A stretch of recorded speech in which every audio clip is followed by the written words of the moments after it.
Hi, everybody. Thank you so much for being here, and thank you, the 19th, for organizing this amazing event. I'm Teresa de Miguel. I'm the Associated Press Climate and Environment Team video editor. The team was created over a year and a half ago to really expand the AP climate and environment coverage. But also our main mission has been to humanize the climate story. I think many times the audience doesn't really relate too much with terms like 1.5 or greenhouse gas emissions or the fossil fuel industry, but people do relate to other people's troubles. They do relate to human stories. So that is our passion. That's been our mission for this year and a half. This past summer, I think here in the US, we have realized that climate change is not happening in a faraway land sometime in the future. It is happening right now. It is happening with the massive wildfires in Maui, floods in New York, in Vermont, and obviously the heat wave that hit hard here in Phoenix. So I wanted to share a story that we did this past July here in Phoenix. Phoenix is not new to extreme heat events. And obviously many news outlets have been covering the extreme heat and record-breaking temperatures here for a long time. So we wanted to kind of tell the same story in a different way. So I got in touch with a local freelance video journalist that we work with here a lot. And we were brainstorming who could be a good character, who could be that person that would illustrate the story.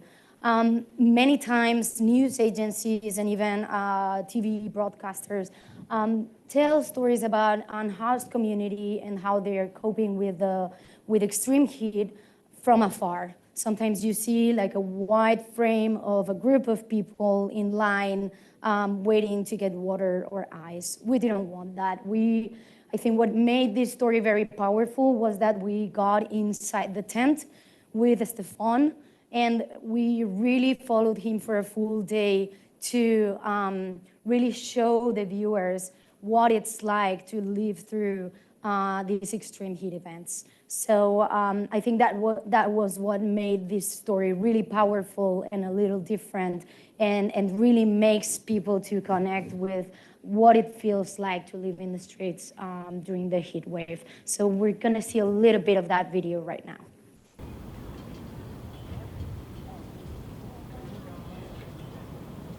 Tent City, the zone. This is where all the homeless are. This is the discarded from the city or thrown here. Some of the friends that I've made down here, they come check on me if they don't see me moving around. Say, hey, get up, you want some water? Like, yeah, I get some water. They see me drink some water and they'll leave me alone.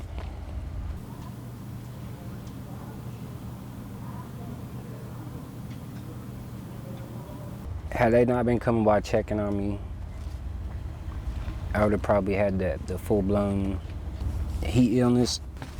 This is a game changer for me. I'll sit like this for hours, fan myself. Make this demon come out right now. So that's just the very beginning of the video. If you want to see the full thing, you can go on the Associated Press YouTube channel and find that video and a lot of others that we've been doing over this past year and a half.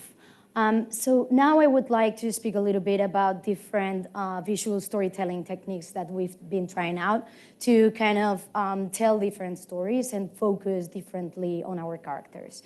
So last year I went to Egypt to cover the COP27, the UN Climate Summit. And many times during these summits and these negotiations, the media focuses mainly on presidents and ministers and negotiating leaders who are usually men. So I really wanted to change a little bit of the narrative and kind of put the focus on Indigenous women that travel from every corner of the world to Sharm el-Sheikh, doing a huge effort financially to really be there and try to get their voices heard. So I brought a big piece of black fabric with me all the way from Mexico City. That's where I'm based. And I interviewed them in front of this large piece of black cloth every time I interviewed one. So for 2 weeks, I was interviewing different Indigenous women. And I think what we achieved with this video was really putting them front and center, giving them voice when they're seldomly heard during these big climate negotiations. And that's a little bit our goal with this video. So we're gonna see a little bit of it now.